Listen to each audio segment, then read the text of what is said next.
Sa pagbaba namin mga ka-savers ng van, medyo may kalayuan din yung aming nilakad dahil bawal mag-stay ang van namin o yung sinasakyan namin sa harap nito.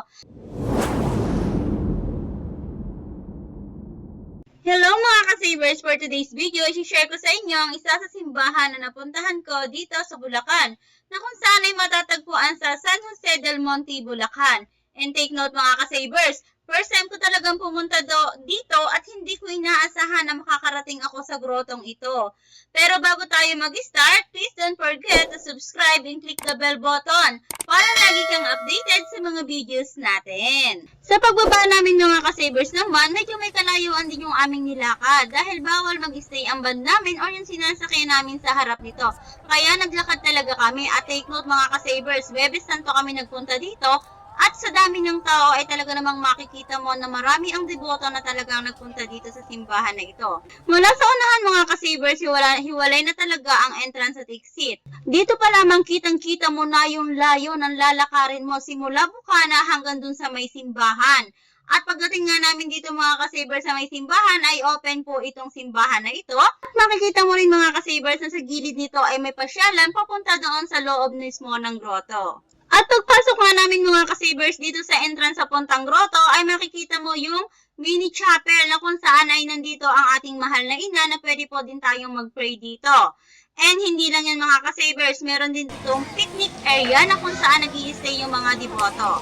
At pag-ikot mo nga mga ka-savers is yung Station of the Cross na kung saan ay syempre hiwa-hiwalay ito at may kalayuan din. At napakalaki guys ng pasyalan dito sa loob mismo ng grotto. Hindi pa man siya ganun kaayos pero makikita mo na once to ay na-establish ay talaga namang mas marami pa o mas malaki pa ang potential na igaganda ng area ina ito.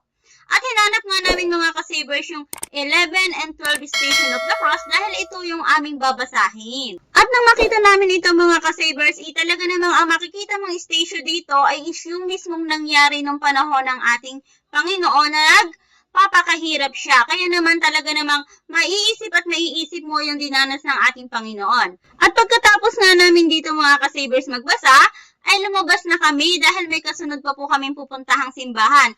Pero take note mga ka-savers, hindi pa rin nawala o lumampas sa paningin ko at dahil nakita ko dito ang ABS-CBN. Ayan, kulang na lang talaga mga ka-savers ay magpa-interview talaga tayo dito.